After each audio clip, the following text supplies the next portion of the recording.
والصلاة والسلام على من لا نبي بعده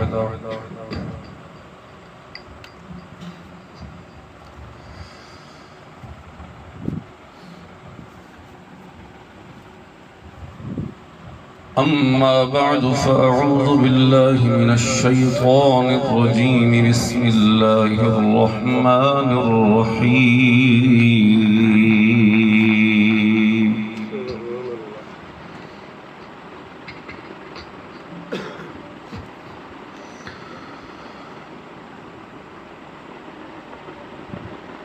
يوم لا ينفع مال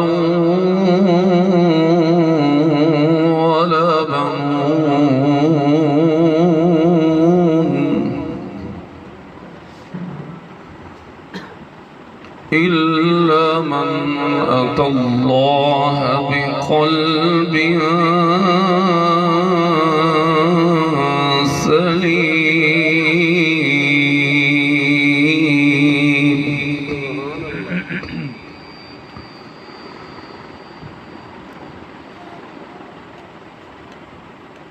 سبحان ربك رب العزة عما يصفون وسلام على المرسلين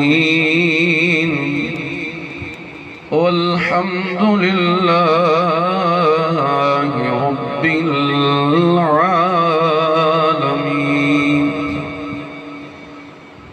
اللهم صل على محمد وعلى آل محمد كما صليت على إبراهيم وعلى آل إبراهيم إنك حميد مجيد. اللهم بارك على محمد وعلى آل محمد كما باركت على إبراهيم وعلى آل إبراهيم إنك حميد مجيد.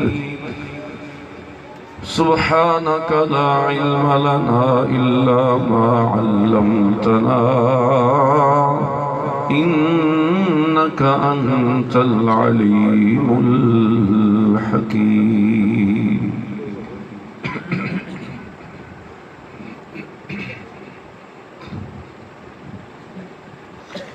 حضرات ذی وقار محترم علماء کرام اور میرے معزز سامعین،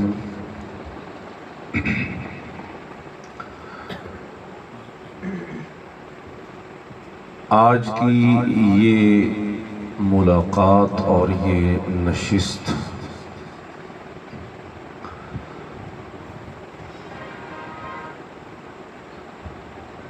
دعوت قرآن و سنت کے حوالے سے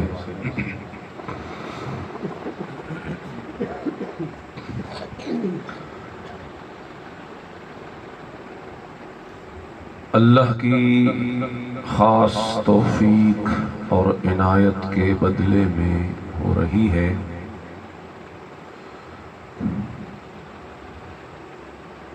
میں کوشش کروں گا کہ مختصر وقت میں کچھ ایسی باتیں آپ کے گوشے گزار کروں کہ جن باتوں کے سننے، کرنے اور سمجھنے کے بعد ہمارا یہاں جمع ہونے کا مقصد پورا ہو جائے.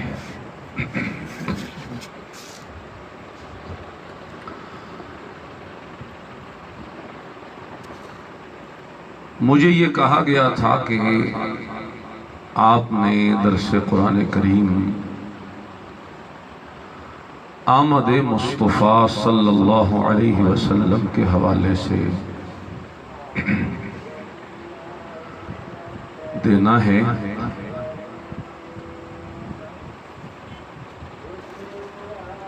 کیونکہ آگے جو مہینہ شروع ہو رہا ہے یہ مہینہ بھی تو جناب نبی کریم صلی اللہ علیہ وسلم کی آمد کا مہینہ ہے، تو اس کی مناسبت سے بھی کچھ بات انشاءاللہ کروں گا۔ بہرحال جو بھی اللہ ذہن میں ڈالے، گزارش یہ ہے کہ میری اور آپ تمام دوستوں کی نیت یہ ہونی چاہیے کہ ہم نے محض اللہ کی رضا کے لیے یہاں بیٹھنا ہے، سننا سنانا ہے، سمجھنا سمجھانا ہے۔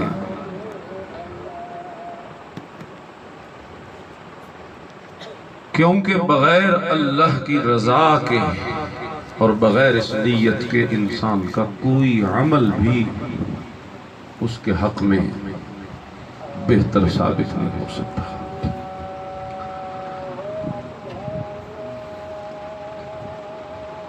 جناب نبی کریم صلی اللہ علیہ وسلم کی آمد،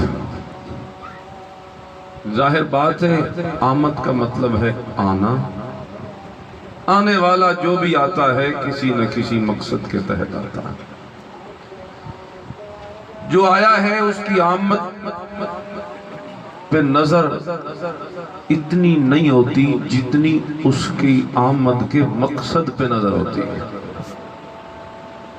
آنے والا آ گیا، ٹھیک ہے آ گیا، آپ نے احترام کر لیا، آپ نے عزت دے دی، آپ نے مہمان نوازی کر لی، آپ نے اچھا بستر دے دیا، اچھی جگہ دے دی، اچھا کھانا دے دیا، لیکن یہ سب کچھ کرنے کے بعد معاملہ ختم تو نہیں ہو جاتا۔ اصل مقصد تو یہ ہے کہ یہ دیکھا جائے کہ یہ آنے والا آیا کیوں ہے، یہ آنے والا آیا کیوں ہے۔ اور ظاہر بات ہے جناب نبی کریم صلی اللہ علیہ وسلم کی آمد، اس کا سوائے اس کے اور کوئی مقصد نہیں کہ حضور اکرم صلی اللہ علیہ وسلم کی آمد محض انسان کو اس کی انسانیت دینے کے لیے ہوئی ہے۔ بس انسان تو تھے، شکلیں تو تھیں، ڈھانچے تو تھے، لیکن جاہلیت کے اس زمانہ کی وجہ سے کیا حالت ہو چکی تھی ان انسانوں کی کہ انہیں محض ڈھانچے اور شکل کے انسان تو کہا جا سکتا ہے، لیکن ان کے اندر انسانیت نہیں۔ حضور اکرم صلی اللہ علیہ وسلم کی آمد محض اسی مقصد کے لیے ہوئی ہے، جیسا کہ اللہ کریم قرآن کریم میں فرماتے ہیں ما ارسلنا من قبلک من رسول الا نوحی الیہ انہ لا الہ الا انا فاعبدون۔ بس یہی ہر نبی کی آمد کا مقصد تھا کہ وہ دنیا میں جائے اور انسان کہلانے والوں کو انسانیت کا سبق دے، کیونکہ انسانیت اسی چیز کا نام ہے کہ انسان شکر گزار ہوتا ہے، ناشکرا انسان کامل نہیں ہو سکتا۔ یہ کتنی بڑی ناشکری ہے کہ سب کچھ اللہ دے اور اللہ پیدا کرے پالے، لیکن پھر اللہ کا شکر نہ ہو، تو یہ ناشکری۔ تو ہر نبی کی آمد اسی مقصد کے تحت، حضور بھی اسی مقصد کے تحت تشریف لے۔ اور آپ کو پتا ہے کہ کسی کو انسان اگر بنانا ہو، انسانیت دلانی ہو، اصلاح کرنی ہو، بگڑے ہوئوں کو سنوارنا ہو، تو ظاہری قوانین زور اور ڈنڈے کے بنیاد پہ سختی اور یہ چیزیں عارضی اصلاح ہوتی ہے، عارضی۔ جتنے تک وہ ڈنڈا سر پہ ہے تو کوئی آپ کی بات مانتا رہے گا، اور اگر وہ ڈنڈا آپ نے ہٹا لیا ہے، وہ جو نافذ قانون ہے اس میں اگر کوئی سستی ہو گئی ہے تو ان لوگوں کو تو پھر آزادی مل جائے گی۔ مستقل اصلاح جو ہوتی ہے وہ تب ہوتی ہے جب قوانین کے ساتھ ساتھ ان لوگوں کے دلوں کو بدلا جائے۔ جب تک بات دل میں نہ اتاری جائے، دل کی اصلاح نہ کی جائے، دل کو تابع فرمان نہ کیا جائے، اتنے تک کبھی بھی کوئی مصلح یا کوئی قانون نافذ کرنے والا اپنے مقصد میں کامیاب نہیں ہو سکتا۔ مقصد میں مستقل کامیابی تب ہوتی ہے جب لوگوں کے دلوں کو بدلا جاتا ہے۔ دل آپ بدل دیں گے نا تو پھر ڈنڈا نہ بھی ہو سر پہ، تو جب دل بدل گئے، اوپر سے کوئی ہٹانے والا روکنے والا نہ بھی ہو، اس کے اندر ایک روکنے والا پیدا ہو جاتا ہے۔ اس کی آواز تھوڑی سی سیٹ کریں اور کھول دیں تھوڑی سی آواز۔ بس میں نے آیت بھی یہی پڑھی ہے اور میں دو چار باتیں آپ سے کرنی بھی یہی ہیں، اصلاحی سی کچھ اصلاح احوال کے متعلق، کیونکہ حضور کی آمد کا مقصد یہی ہے۔ اب میں آمد شروع کر دوں، حضور آئے تو کیا ہوا دنیا، اگرچہ وہ ذکر مصطفیٰ ہے، برکت سے خالی نہیں، لیکن اس کا ہماری عملی زندگی سے کوئی تعلق نہیں۔ اگر میں آپ کو یہ سناؤں کہ حضور اتنے حسین تھے، حضور اتنے جمیل تھے، حضور آئے تو یہ ہو گیا وہ ہو گیا، تو کیا ان باتوں کو سن کے آپ نمازی ہو جائیں گے؟ کیا ان باتوں کو سن کے آپ کی عملی زندگی میں کوئی تبدیلی آ جائے گی؟ نہیں، عملی زندگی میں تبدیلی تب آئے گی جب حضور کی آمد کے مقصد کو سامنے رکھا جائے۔ یہ آنے والا آ تو گیا لیکن آیا کیا؟ بہرحال آئے اس لیے کہ انسانیت کے دلوں کو بدلیں، وہ دل جو ظلمت کے گہوارے بن چکے۔ ظاہر بات ہے پھر یہ جو دل ہوتا ہے نا انسان کا، اسے بدلا تو جا سکتا ہے نا، کیونکہ دل کی یہ ایک خاصیت ہے کہ یہ ایک حالت پہ قائم نہیں رہتا، کبھی کسی حالت میں ہوتا ہے تو کبھی کسی حالت میں ہوتا ہے۔ سرے دست جو میں آپ کے سامنے بات خلاصے کے طور پہ عرض کر رہا ہوں وہ یہ ہے کہ دل 6 مختلف حالات سے گزرتا ہے۔ کتنے حالات؟ 6 حالات۔ اللہ اللہ، سب سے پہلے 2 حالات دل کے وہ یہ ہیں کہ دل کبھی زندہ ہوتا ہے تو کبھی مردہ ہو جاتا ہے۔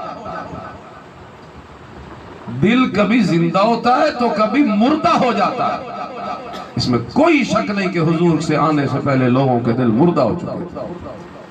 اب حضور تشریف لائے تو آئے ہی اسی لیے کہ ان مردہ دلوں کو زندہ کیا جائے، سوائے اس کے حضور کی آمد کا کیا مقصد ہو سکتا ہے؟ اللہ اکبر کبیرہ۔ اور پھر کامیابی بھی اسی کے لیے جو زندہ دل ہو، وگرنہ اگر دل انسان کا مردہ ہے تو یہ ڈھانچہ پھر کس کام کا ہے؟ اور دل کی حیثیت بھی انسان کے وجود میں وہی ہے جو لشکر کے اندر بادشاہ کی حیثیت ہوتی ہے۔ یہ میرے سارے اعضاء، ہر انسان کے جسم کے تمام اعضاء یہ لشکر ہے، اس لشکر کا بادشاہ کون ہے؟ دل ہے۔ دل۔ چلو آپ کے سامنے ٹرین گزرتی ہے، آپ کو وہ مثال دے دوں، آگے انجن ہوتا ہے، پیچھے ڈبے ہوتے ہیں۔ انجن جو ہے یہ دل ہے اور ڈبے جو ہیں یہ باقی پورے جسم کے اعضاء۔ اب انجن جدھر لے کے جائے گا ڈبے ادھر ہی جائیں گے نا جی، یہ تو نہیں ہو سکتا کہ انجن اور طرف چلے اور ڈبے اور طرف چلے۔ سمجھ آ گیا مثال سے، دل اگر درست ہے، زندہ ہے، سلامت ہے تو انسان کے وجود کے تمام اعضاء درست کام کریں گے، اور اگر دل ہی مردہ رہے تو کوئی کام بھی انسان کا دنیا میں ثمر نہیں۔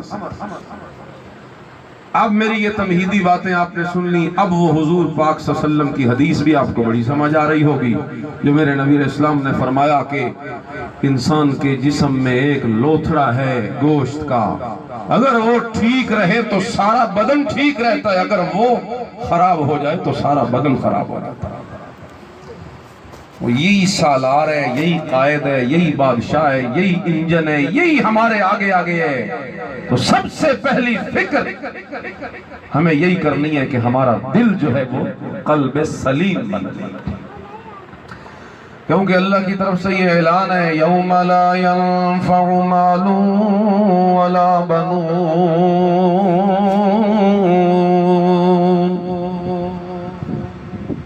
یوم لا ينفع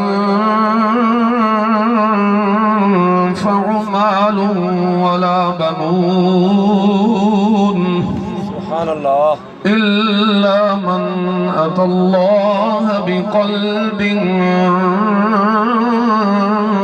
سليم۔